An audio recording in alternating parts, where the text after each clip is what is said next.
안녕하세요, 올바람입니다. 다시금 자율주행 분야에 대해서 공부하는 시간을 가져봤습니다. 어제는 제가 자막 작업을 해봤었죠. 아마 처음인 것 같습니다. 본 영상에 올리는 거예요. 번역하는 거 말고요. 처음에 3분 정도 작업했더니까 20분이 지나더라고요. 그래서 어쨌든 저는 실행하는 만큼 발전한다고 요즘에 생각을 하고 있기 때문에 한번 시도해보는 것도 나쁘지 않겠다 싶어서 달아보긴 했습니다만 3분 정도 넣으니까 너무 많은 시간이 걸려서 이거 다음부터는 하면 안 되겠다 이렇게 느꼈습니다. 오늘은 테슬라 아카이브 프로젝트 중 테슬라의 자율주행, 오토파일럿 리라이츠에 대한 부분과 자율주행의 소프트웨어적 얘기를 정리해본 시간입니다. 테슬라의 장점이자 앞으로가 기대되는 이유 중 하나인 플링러닝 네트워크와 작년부터 기대되었던 오토파일럿 리라이츠 그리고 도주에 대해서 알아보는 시간입니다. 테슬라의 대표적인 힘이 무엇이냐 꼽을 수 있다면 저는 플링러닝 네트워크를 꼽을 수 있을 것 같습니다. 각자의 테슬라 모델들은 주행하면서 탑재된 하드웨어의 능력을 사용해서 동시에 자신들이 접하는 정보들을 모읍니다. 각각의 테슬라 모델들의 탑재된 컴퓨터와 테슬라의 데이터 클라우드의 컴퓨팅 능력이 있습니다. 각각의 테슬라 플릿들은 주행을 하고 돌아다니다가 지금까지 모은 정보들을 전송할 수 있는 온라인 공간에 들어가게 되면 테슬라 데이터 클라우드에 자신들이 지금까지 모아놨던 정보들을 전송합니다. 지금 세상을 돌고 있는 테슬라 모델들의 차 누적 판매량이 100만 대로 알려져 있으니 약 100만 대 정도가 모두 유효한다고 본다면 매일 100만 대의 데이터가 쌓이고 있는 것이죠. 이렇게 모아진 정보를 바탕으로 테슬라는 OTA를 통해 오토파일럿 및 소프트웨어 업데이트에 적용합니다. 결국에 이 많은 사람들이 메칼프 법칙처럼 사용자 수가 늘어남에 따라서 결국에는 데이터 회사로서 테슬라가 가져야 될 방향이라고 생각하고 있으며 더 많은 데이터를 얻기 위해 테슬라의 경쟁 역량은 더 가치를 제공할 수 있는 소프트웨어와 극한의 효율을 추구할 수 있게 하는 엔지니어링 그리고 이것을 실제 적용까지 이끌게 하는 제조업이 장기적 경쟁 역량을 가질 거라는 배터리데이의 발표에 공감했었습니다. 그렇다면 테슬라의 각각의 차량에는 어떤 일이 일어나고 있을까요? 차량 안에는 오토파일럿을 켜고 있건 직접 주행을 하고 있건 섀도우 모드를 통해 적용되고 테스팅하며 데이터 엔진은 돌아가고 있습니다. 그러나 결국에 모든 주행 데이터를 다 보내야 된다면 이게 감당할 수가 없을 겁니다. 그렇다면 문제는 0.00001%의 확률로 일어납니다. 예전에 대만에서 누워있었던 트럭을 오토파일럿 차량이 침범 있었죠. 기억하시나요? 처음에는 정말 모든 정보를 사용해야 했겠죠. 하지만 이제는 테슬라에게 모든 정보들이 다 중요한 것은 아닐 겁니다. 그렇다면 시간당 몇 기가바이트, 몇 테라바이트 단위가 될지 모르는 모든 데이터를 다 전송하고 있진 않을 겁니다. 필요한 것들을 분류해낼 수 있는 것, 그것이 테슬라의 데이터 엔진에 필요한 시간과 비용을 최적화시키는 기술일 겁니다. 각각의 차량은 이런 데이터 엔진을 갖고 다닙니다. 훈련된 자료를 바탕으로 이를 OTA로 배치하고 부정확한 자료가 나온다면 유닛 테스트를 해보고 부스팅해서 라벨 작업, 레이블링을 한 뒤 또다시 훈련시켜서 적용시키는 것이죠. 근데 아마 이 정도 얘기를 드린다면 바로 이해하기가 힘드실 것 같습니다. 그래서 제가 예를 또 한번 들어보죠. 순서적으로 기존의 방식보다는 조금 더 간단화해서 얘기 드려볼까 합니다. 일단 우선 왼쪽 아래 사진을 한번 같이 보시죠. 여러분과 제가 아주 편견 없는 아이와 같은 사람이라고 생각해 봅시다. 실제 차는 프로그래밍 된 대로 움직이지만 저는 이해를 돕기 위해서 이제부터 차가 생각을 한다고 가정해 보겠습니다. 테슬라 차는 돌아다니고 있다가 터널에서 이렇게 윗부분에 불빛이 나오고 있고 아랫부분에는 도로선이 있는 상황이 나왔습니다. 편견이 없는 여러분은 이걸 보고 뭐야 위아래로 왜 줄이 4개가 가 있지? 이렇게 생각하실 수 있습니다. 구분이 잘 가지 않는 상황일 수 있습니다. 부정확성이 발견된 것이죠. 한마디로 잘 모르겠습니다 이런 사인을 내는 겁니다. 나 잘 모르겠어요 라고 말하게 되면 테슬라는 이런 불빛과 도로를 착각했던 비슷한 사례를 소량 일단 모읍니다. 그런 다음에 그것을 바탕으로 분류기를 구축한 뒤에 각각의 차량에게 일단 배치하죠. 비슷한 사례들을 모아오라고 하는 겁니다. 그렇게 테슬라 차량들은 비슷한 데이터들을 마구 모아오기 시작합니다. 물론 각각의 플릿마다 유닛 테스트를 해보게 되죠. 그렇지만 결국에 모아서 본부에서 찾던 것과 같다고 생각되면 그것을 본부로 보냅니다. 그러면 이렇게 유사한 데이터들이 모이고 이것을 서버로 전송합니다. 그러면 이것을 다루는 팀에서는 라벨링 작업을 하게 되죠. 우리가 편견이 없는 아주 어린 아이한테 각각의 이름들을 알려주는 겁니다. 이거는 차이고 특히 왼쪽은 반대편에서 네 쪽으로 오는 역주행 혹은 너와 반대 방향으로 달리는 차이고 오른쪽 차는 나의 선두 차량이야. 나는 이 방향으로 가고 있기 때문이지. 그리고 내가 이게 지켜야 할 도로의 선이고 이 부분의 위에 위치한 것은 불빛이란다. 이런 식으로 말이죠. 여기서 작업이 끝나게 되면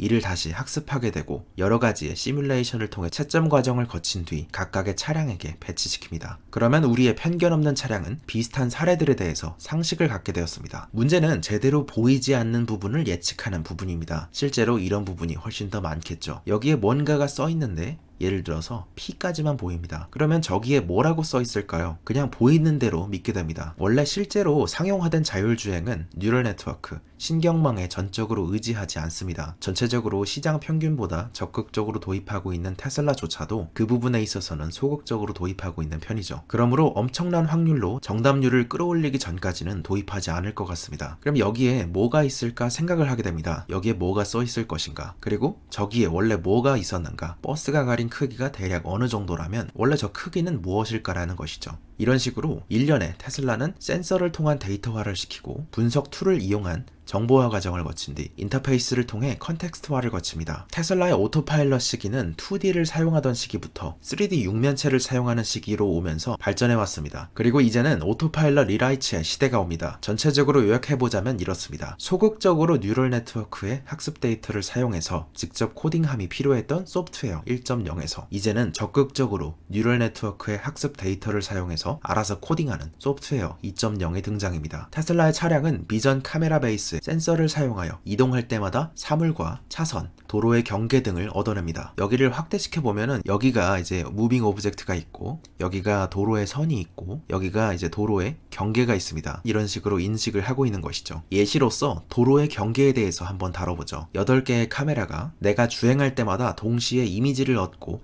그로 인해서 도로 경계에 대한 데이터를 받습니다. 이렇게 인풋이 들어왔다면 소프트웨어 1.0을 거친 후에 이에 대해서 판단하고 제어하는 아웃풋이 나오게 되죠. 오른쪽의 이미지는 스마트 서먼을 하고 있는 이미지 중 일부를 캡처한 것인데요. 주인이 어떠한 지점에서 차를 부르게 된다면 이런 식으로 이미지를 바탕으로 해서 아주 작은 맵을 만들어냅니다. 눈을 감고 하나하나씩 짚어가며 확인하는 것처럼 주인 쪽으로 향하는 것이죠. 그런데 보시면 아시겠지만 문제가 있습니다. 여기서 얻어진 데이터는 2.5D적 라벨 데이터를 바탕으로 하기 때문에 소프트웨어 1.0을 통해서 접목되는데 이 이미지화된 레이블을 붙여서 만든 맵의 정확도가 각각의 카메라별로 각도가 다르기 때문에 짧은 한 2m 정도에서 3m 정도를 벗어나게 되면 왜곡이 심하게 발생합니다. 작은 맵을 만들기에도 벅차하는 것이죠. 그래서 테슬라는 여기에 소프트웨어 2.0으로의 오토파일럿을 처음부터 다시 쓰는 작업을 시작합니다. 특히 2D에서 3D로 갔던 변화처럼 3D에 시간 데이터를 넣은 비디오로 학습하기 위해서 다시 쓰는 작업을 해야 했기 때문이죠. 이제는 8개의 카메라를 통해 받아들인 데이터를 퓨전층을 거침으로써 8개의 정보를 통해 비디오처럼 학습하고 이동하게 될 것입니다. 또 하나의 예시로서 VBNet을 사용했을 때 로드 엣지가 나옵니다. 도로의 경계이죠. 위에서 볼 때 이 정도의 예측값을 하게 된다는 것인데 도로 경계에 대한 예측값의 정확도가 상당히 높음을 알 수 있습니다. 이에 대해서 느끼시기 위해서는 새로 쓰기 전에 오토파일럿 리라이츠를 하기 전에 소프트웨어 1.0과 실제의 값을 놓고 비교를 해봐야겠죠. 이것이 도로에 대한 실제의 값입니다. 위에 3개의 카메라에서 구한 것이 인풋으로 들어오게 되면 소프트웨어 과정에서 어떻게 처리되는지를 그린 것인데요. 맨 오른쪽에 소프트웨어 1.0을 보시면 차량 주변은 정확하게 알고 있습니다. 이 파랑색이 자기의 차량이죠. 그런데 어느 지점 이상을 벗어나게 되니까 상황을 읽는 능력이 굉장히 형편없어집니다. 그런데 소프트웨어 2.0을 사용하게 되는 버전부터는 어떻게 되나요? 이제는 조감도가 실측 데이터와 거의 비슷한 수준으로 이뤘습니다. 예측을 하기 때문이겠죠. 이에 대해서 조금 더 자세히 보죠. 자세히 보시면 실제 카메라를 본 데이터 중 맨 오른쪽 이 부분을 보겠습니다. 오른쪽을 바라본 카메라의 이미지인데 잘 보면 어느 정도 이상으로 가게 되면 여기가 가려서 안 보이게 되죠. 한마디로 이 뒤는 시각적인 정보로는 예측이 불가능한 지점입니다. 그런데 우리는 쉽게 이 뒤에 이렇게 길이 계속 이어질 것임을 알 수 있습니다. 소프트웨어 2.0은 조금 더 인간답게 생각하게 됩니다. 소프트웨어 2.0은 이 빈 값을 자체적인 데이터를 바탕으로 전체적인 맥락을 이해하고 있기 때문에 안 보이더라도 예상을 해서 빈 공간을 채우는 것이죠. 그 결과 어떻게 될까요? 소프트웨어 2.0 기반의 주행 기록입니다. 이제 실제와 거의 비슷한 수준으로 알 수 있게 될 것이며 각각의 이미지들은 주행 중에 컴퓨팅된 도로의 경계 인식, 차선 인식,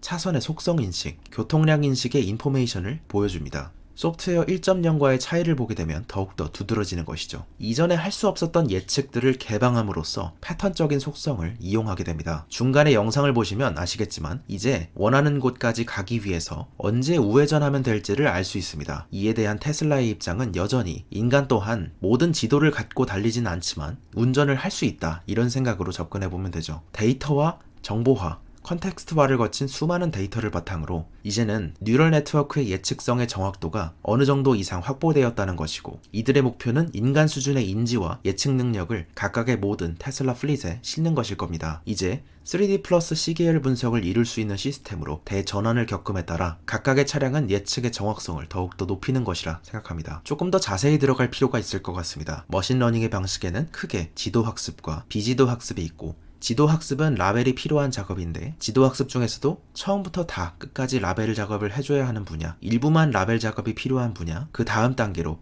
라벨이 필요 없는 비지도 학습에서도 라벨이 일부 필요한 비지도 학습과 완전하게 라벨이 없어도 되는 100% 비지도가 있을 겁니다. 이러한 포지션 사이에서 이제 테슬라가 가려는 길은 비지도 학습의 종류 중 하나인 자기지도 학습으로 향하려고 하고 있죠. 오토파일럿을 새롭게 써내려는 방향성으로 하여금 결국에 라벨링이 필요한 지도 학습과는 달리 라벨링이 쓰지 않아도 되는 비지도 학습으로 가는 길인데, 자세히 보자면 라벨링이 일부 필요하지만 그 스스로 인풋 단계부터 라벨링을 만들어내는 비지도 학습의 종류입니다. 이 밑에 자료를 보면서 이해하신다면 인풋이 들어왔을 때 각각의 센서를 통해서 인풋이 들어오게 되는데, 소프트웨어 코드를 통해서 아웃풋으로 나오게 됩니다. 스티어링을 조절하고 엑셀을 밟는 것이죠. 그 과정에서 인풋 자체가 이런 식으로 데이터 레이블링을 상당수 알아서 처리하는 방향으로 가겠다는 것입니다. 바로 100% 자기지도 학습으로 향하진 못하겠지만 일론 머스크의 말처럼 훨씬 더 효율적인 라벨링 옵션이 될 겁니다. 그러면서 동시에 오토파일럿 리라이트를 통해서 이제 테슬라는 신경망 뉴럴 네트워크를 훈련시키는데 사용되는 각 프레임별의 라벨링 정확도를 훨씬 더 높일 수 있게 되고, 이제는 그런 측면에서 오토파일럿 리라이트에 대한 언급을 다시 한번 생각해보죠. 오토파일럿의 재설계는 퀀텀 점프이다, 이런 말이 있었죠. 풀셀프 드라이빙이 개선되는 수준은 근본적인 아키텍처의 제작성이기 때문에 퀀텀 점프로 올 거라는 의미입니다. 자신이 최신의 알파 버전을 넣고 주행하고 있는데 출퇴근 동안 거의 개입하지 않아도 될 거라는 얘기를 전했던 것 다들 기억하실 겁니다. 여기에 더해 도조와 연결됩니다. 비디오를 통한 방대한 학습을 4D 데이터를 바탕으로 자기지도 학습으로 처리할 수 있도록 하겠다는 프로그래밍이자 컴퓨터 도조입니다. 이를 통해 테슬라는 새롭게 쓰여진 오토파일럿이 생산하는 데이터들이 클라우드에 들어오게 되면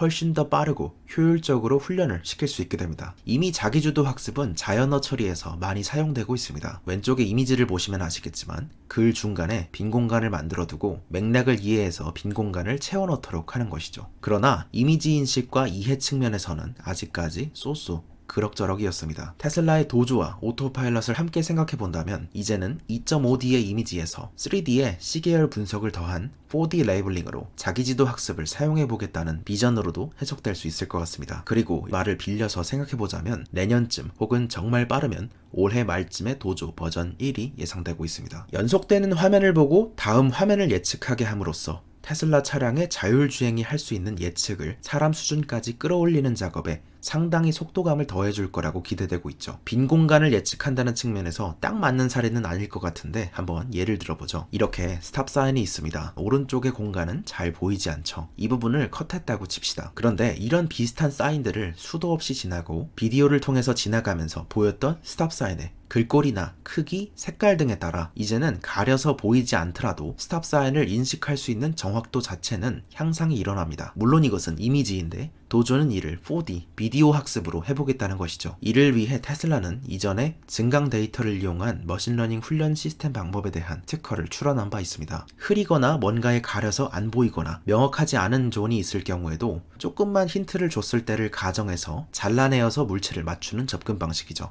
아까 제가 이렇게 잘라냈던 거와 비슷한 방식입니다. 실제 라벨이 붙은 정답지를 넣게 되고 실제의 이미지는 여기에다 놓고 증강 이미지를 몇 개 확장하여서 어느 정도씩 잘라놓은 다음 실제로 정답 오답이 같아질 수 있게끔 유도하는 것이죠. 이렇게 해서 8개의 카메라에서 각자 다른 것을 보게 되었더라도 예측을 통해서 이것을 맞추도록 퓨전 과정을 강화하는 것이라고 생각됩니다. 그렇게 해서 오늘의 소결을 내어보자면 테슬라가 목표로 하는 자율주행의 길은 비지도 학습의 일부인 자기 지도 학습을 통해 흐름을 예측하여 인간과 같은 상식 수준을 구현하겠다는 것으로 생각됩니다. 예를 들자면 이런 예를 들 수 있을 것 같습니다. 축구공을 뻥 차게 된다면 우리는 저것이 어느 정도 각도로 얼만큼 날아갈지 무수히 보고 들은 결과에 의해서 알고 있습니다. 그리고 심지어 여기서 만약에 저 축구공이 떨어지게 된다면 어느 각도로 떨어지게 될지, 떨어진 후에 얼마나 튀기게 될지에 대해서도 대략 예상할 수 있죠. 자기 지도를 한 신경망은 이런 식으로 계속해서 세상의 룰을 이해하기 때문에 추가적으로 데이터를 넣었을 때도 이전보다 훨씬 더 빠르고 훨씬 더 정확하게 효율적으로 학습할 수 있게 됩니다. 오토파일럿 리라이츠와 도조는 이런 의미를 가지고 테슬라의 자율주행을 점점 더 강화해 나갈 것으로 생각이 되고, 이 모든 것은 플릿러닝 네트워크를 통해서 점점 더 많은 차량을 판매할수록 점점 더 많은 데이터가 쌓이고, 데이터를 쌓음에 따라 점점 더 고도화되는 자율주행을 하드웨어의 업그레이드, 나중에 있을 4.0을 통해서 보강을 하고, 그것으로 인해서 또다시 자율주행을 강화하고 또다시 차량에 접목되는 이런 전체적인 네트워크를 계속해서 겪게 되겠죠. 일단 오늘의 테슬라 자율주행에 대한 얘기는 여기서 마칩니다. 오늘은 조금 영상이 길었는데 좋은 하루 되시기 바랍니다. 감사합니다. 올바른이었습니다.